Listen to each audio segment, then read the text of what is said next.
Howdy ho, good neighbors. This is Phil Russer at Creatorcon Q&A, episode 128. We have a return guest we love to talk to all the time, Mr. Kevin Eastman, co-creator of the Teenage Mutant Ninja Turtles. How are you?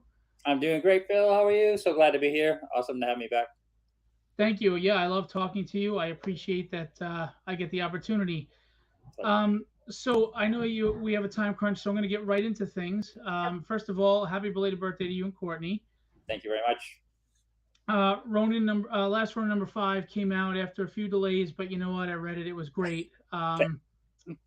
Delays happen. It's part of life, and sometimes you can't control that. Yes. Well, I'm lucky, I'm very lucky to have very tolerant fans. I do appreciate everyone that waited because it was, you know, on behalf of myself and Tom and the whole team, the Escorza brothers and Ben and Lewis, and we appreciate you waiting because we wanted it to be perfect, and we pulled no punches, and sometimes that took a little extra time, but we do appreciate very much the support and people with people waiting. So thanks. The only thing missing out of the issue was some pages drawn by you, flashbacks or something. We didn't get that in this one. Yeah, and actually, it's funny because even some of the flashbacks originally that wasn't it wasn't there, we weren't going to have them, but as a, what was so great about the whole experience of Last Ronin, because besides the fact that it was based on a story that Peter and I wrote together back in 1987, but as Tom and I sort of furthered it and developed it and took all the core components into this, the story became it was a very organic in many ways, kind of like not kind of like almost exactly like how Peter and I used to work back in the day, is would come up with an outline or treatment for the entire issue, and then I'd start doing the breakdowns, and as I was doing the layouts and breakdowns, the story would sort of evolve from there. It would sort of speak to me, because once you're going panel to panel, page to page, pieces come together, ideas that you didn't have when you originally did the thumbnail. So I wasn't going to originally do the flashbacks, but it was the second series of flashbacks. So we had the Scorza brothers thing, main story in the here and now. Then we brought Ben Bishop, the incredible Ben Bishop, in to do the specific flashbacks in issues 2, 3, and 4, and actually the 1 page in 1 and the 2 cool pages in issue 5. And then we wanted to do a flashback on top of the flashback. So I was like, okay, well then I'll do them, because we can go back to the old duo shade, sort of the original style and construction that we did in the very first issues of the Turtles. So it came together the way it was supposed to. It's almost Do you miss beyond our drawing control. them? Do you I'm miss sorry. drawing them? Do you miss drawing them as consistently as you used to? No, I'm drawing them all the time. That's sort of it's funny because even in the 11 years plus of being part of the team that brought the Turtles back in the IDW universe of Turtles. I think three graphic novels, a couple fill-in issues. I've done, I think, 225 covers. But you wouldn't want to do a monthly again, like would you? I mean, to be consistent on a monthly. I honestly couldn't. In fact, if fans, speaking to delays, if fans remember the early days of Pete and I, there were there were delays then. Even with two of us doing it, it was still, we did, much like the design of Ronin was the throwback to all those specific Mirage isms, which was, the oversized printed books, the larger page count. Pete and I, the first issue was 40 pages. Often many of the early issues were between 35 and 40 pages. And so, and even then it That's the took nice us, thing of being indie. yeah, it's too much work. And I'm, I'm 60 now. I'm getting too old for that stuff. Let these young bucks that do such a good job, do the monthly stuff. Brandy wants to say, I want to say you made me and my child dream come true. So Oh, thank you, Gene. That's very nice, kind of you to say. That's well, you made my dream come true. And when I was a child, I dreamed of being following the footsteps of Jack Kirby and drawing comic books. And because of fans like you, I had that job going on 40 years. So thank you. well, you have a lot of people that are in the indie scene has kind of got a little renaissance going on right now. Kickstarters are booming, people are doing better, Yes. and I think they can all look to you as that inspiration to say, you know what, get to the grind, do what you got to do, get out there, and it can be possible. Now the cartoons that came out in the '90s were much more child friendlier. They weren't as gritty as what you were doing with Peter in the beginning, which Right. opened you up to a whole new world of fans.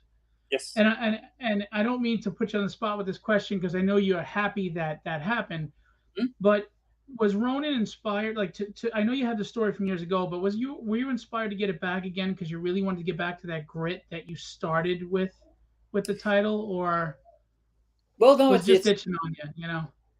no, it's a good question because before, I guess, the common term people use these days, to the Marvel Cinematic Universe, contributed to the ism, the catchphrase of the multiverse.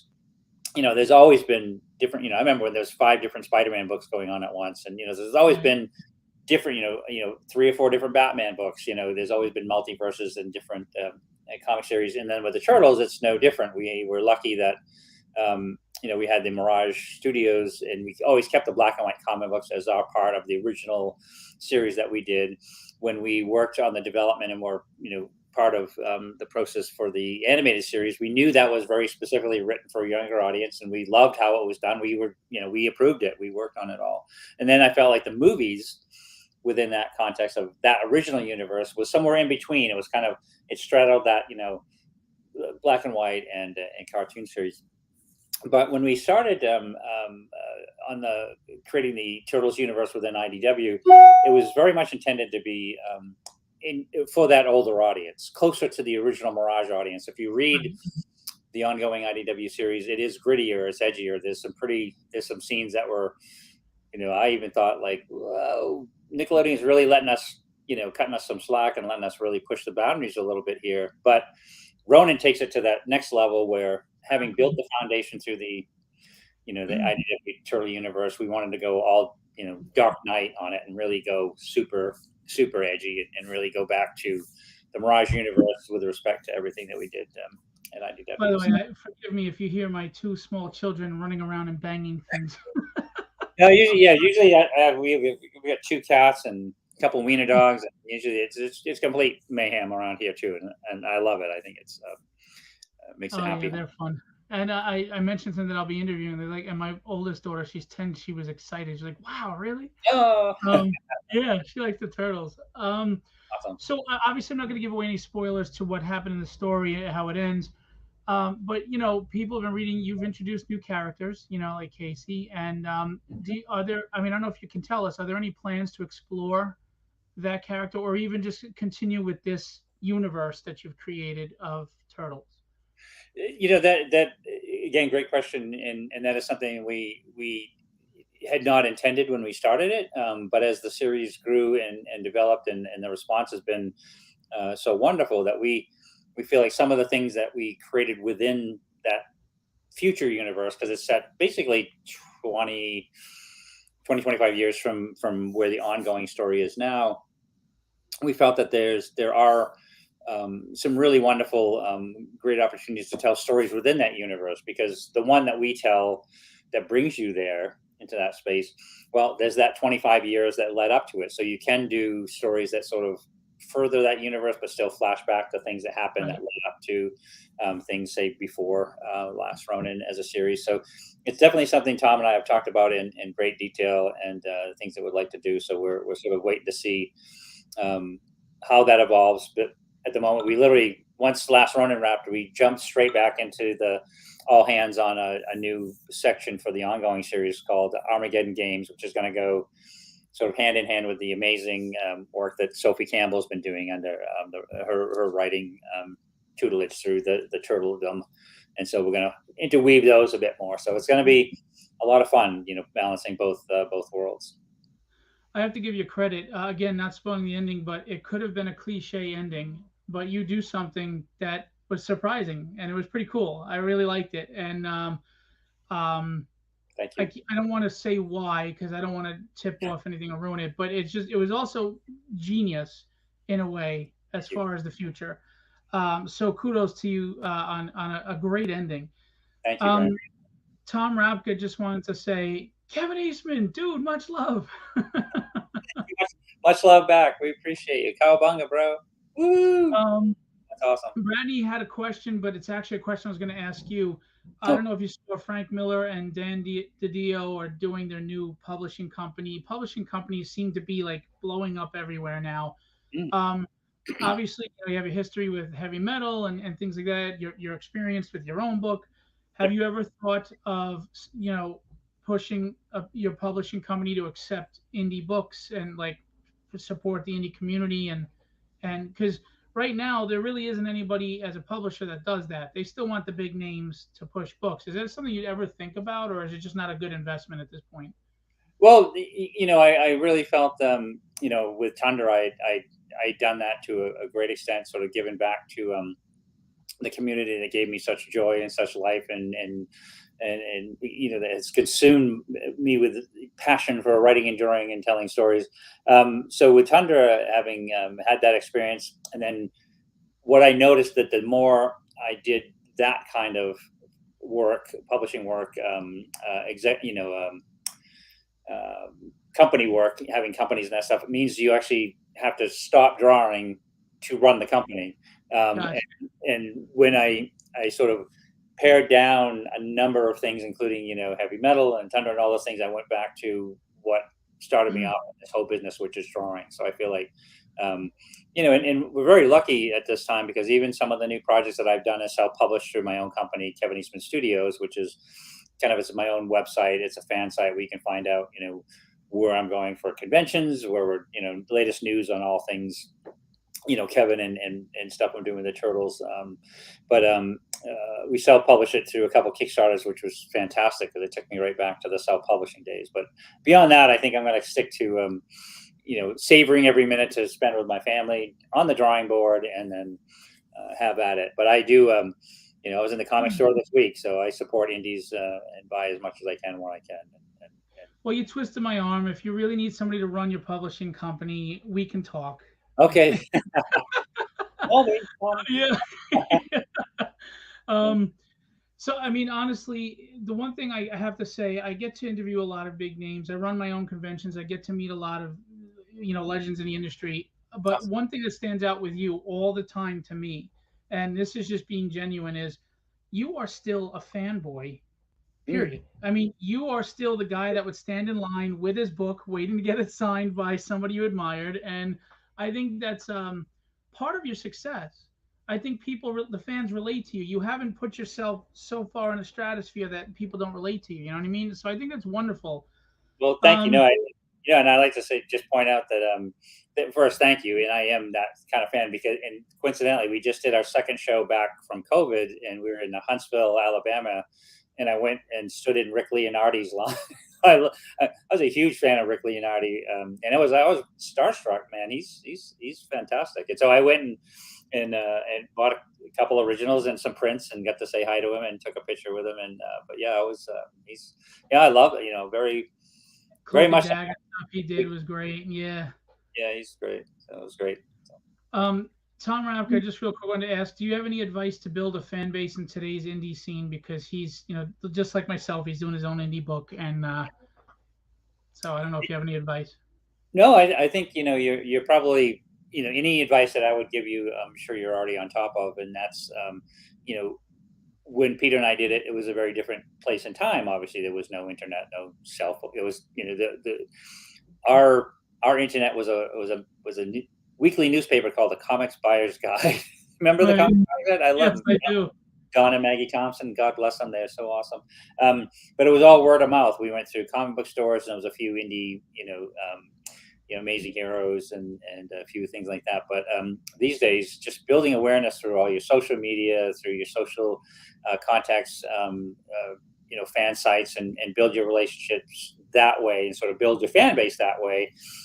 Showing what you're doing, because you can get a lot of free exposure and build your fan base without having to even go to the higher dollar Right.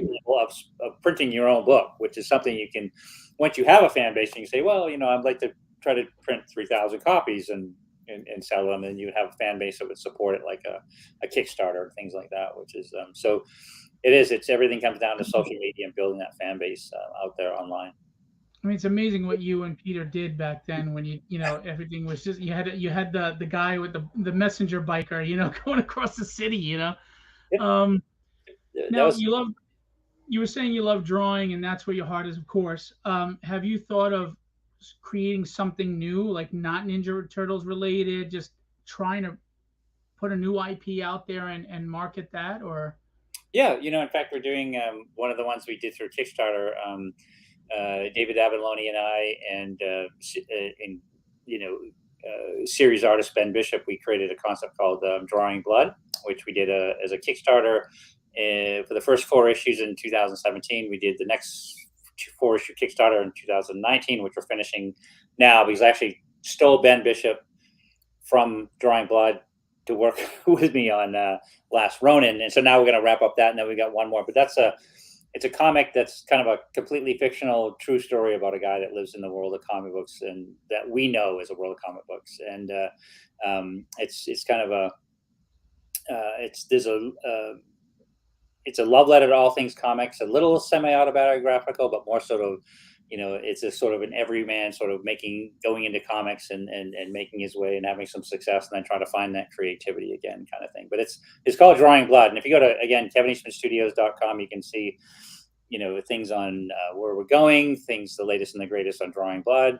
I've got a couple other projects, some comics and some stuff that we're doing, independent stuff out there. But yeah, Turtles right now is so much fun still. It always remains, the top of my list as a fun thing to do. But I've been able to do some fun stuff with some cool work with Marvel. I've done a couple Marvel covers and a couple stories, a Commandy story with DC, and a Conan story, and those kind of things. So I get to geek out on that kind of stuff. But yeah, more original stuff coming from me. So stay tuned. Stay tuned. No, I know you have to get going, but I just wanted to ask you another last question. Sure. With The Last Ronin, are there any talks about movie adaptations, animation adaptations, or toy lines, anything like that? Spielberg calls like every day, and I just go, Steven, dude, come on. You have anything else to do? No, no, we don't. I'd love to see something like that. We had a great time when we did. I worked with James and Freddie on the Turtles Batman crossover. Then Warner Brothers did a Batman versus Turtles as more of an edgier, older audience animated cartoon, which was great. So I always thought Last Ronin would be great as something animated. But right now, I think with Seth Rogen working on his movie for 2023, that's where Nickelodeon, everybody's sort of focusing on that, and as they should. That's a big event, and I'm curious to see what he does as well. I'm sure it's going to be awesome. But so yeah, we don't know. But Playmates has done some Last Ronin toys. NECA has done some really great Last Ronin toys as well. So there are Ronin merchandising things out there, but nothing entertainment wise yet. So maybe down the road. So that'd be fun. I'd like to see that. Very cool. I could talk to you for hours. So, but when you look over that way, I'm like, someone's telling you got to go, right? Oh no, yes. I'm expecting a delivery of some food. No, I'm kidding. No, no, we've got a bunch of interviews today, but it's and I'm just checking the clock, and I also have a nervous twitch, so it's All right. Well, like I said, I could talk to you for hours, but I always feel like I'm holding you up. I don't want anybody, waiting on you. But I also don't want to cut you off early. So. No, we're good. Let's wrap it up, and we'll save it for the next time. I always say, leave them wanting more. Oh, I'm a musician. I'm with that. Well, look, it is always a great pleasure speaking to you. I appreciate that you always find the time to talk with me. I truly loved Last Ronin. The last book will not disappoint you. The ending was great. If you haven't picked it up, guys, pick it up, and it will be in a hardcover trade paperback coming soon too, right? Yeah, both in July. Yeah, in July. Excellent. So if you're behind the 8 ball, guys, go pick that up. You won't be disappointed. Great story. As always, it's a pleasure to talk with you, Kevin. Thank you so much. Wishing you much success, and enjoy your day. Thanks, Phil. You as well. Take care. Great chatting. So that was Kevin Eastman. If you don't know, Kevin Eastman does short interview sections because he does a whole gambit of shows in one day. So that's why I usually pre-record the show. But today, StreamYard was being a problem, so it would only let me go live. So I decided to go live. If it was a regular 1 hour show, I would normally go live so that way we could have interaction with the audience. I tried to do it as much as possible, but I'm limited in my time. He actually gave me 8 minutes more than he should have, which is very kind. Like I said, if you haven't talked with Kevin, he really is one of us. He's a fanboy at heart. He's a really nice guy, gentle guy. He's a guy that you root for. And to be honest with you, he's probably that guy that we'd all want to be at some point as independent creators. So, as you heard from him, go check out his pages, and you can see when his next convention signings and things like that, appearances will be coming along. You can check out his projects that he was coming up that he spoke of. Go pick up Last Ronin issue 5, came out last week, and I really liked the ending. It could have been a cliche ending, like I said in the interview, but they did something cool that I thought was interesting and opens up new doors for that universe, and I think it was clever. So, having said that, that was our short interview today. Feel free to share this out and show it to all the Kevin Eastman Ninja Turtle fans, IDW, you name it, and go support because he really is one of the good ones in the industry. And I appreciate what he did when it was really hard. I mean, a lot of people talk about the Image Comics guys, which of course we can't, discredit what they did, but Kevin and Peter did it you know, when nobody knew who they were. They didn't have a name, and there was no social media. There was no Kickstarter. They did it when it was like really hard to do. Um, so just remember, if you're an indie creator, if they could do it in the '80s, we can do it now. But you got to keep working hard, plug away, and don't let self doubt knock you out. All right. Last Ronin issue 5 is out. Go check it out. If not, in June, he said June or July, the trade paperback, the collected volume will be out. I hope you all have an awesome Saturday afternoon. Thanks for coming out and checking out my interview with Kevin Eastman. I get to interview him often, which is a great pleasure. This is like my fourth time. So we'll be having others. And that's it. Thanks for coming out. Thanks for chatting. I appreciate you all. Shameless plug, Tragedy Chapter 3 is on Kickstarter right now with 12 days to go. We are almost at $11,000 by the grace of God and the wonderful fans and friends that have supported. So thank you to you all. Also, follow other creators. Joe Tolliver has his Comics Cast shows. He has his Let It Out on Sundays at 1 p.m. with new artists. So go check out Joe Tolliver and what he's doing. Tom Rapka has Aurora and other projects that he does that he kickstarters. Go follow Tom Rapka and support what he's doing. Right now, Rabbit's Badass Song is on Kickstarter by he goes by Elston Christopher on Facebook, but his name is Christopher Elston. He's a really good guy, and this book is great. I really love this book. Check out on Indigo the Relentless Tin Soldier issue 2 by Nicholas Gear. I have a crossover connecting covers with that campaign, Fastball Special. And check out Niall O'Rourke's The Crying Boy, which is based on a really gothic, creepy horror story that has accounts of, realistic accounts of a painting that is haunted, basically. So go check them out. Niall O'Rourke is on Kickstarter. Support, guys. Support the indie community because we need money to flow in this industry for it to flourish. If you want better books, better quality, better art, better writing, we have to be able to hire editors and artists, etc. So please funnel that money in here. I'm not telling you not to collect Marvel and DC, but if you're frustrated with how they're writing characters and you're tired of it and you've just been hanging on hoping that it's going to turn out right, maybe you should give indie a shot.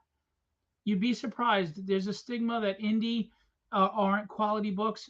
Some aren't, but there are a lot that are. Go find them. They're all out there. Support them. Check them out.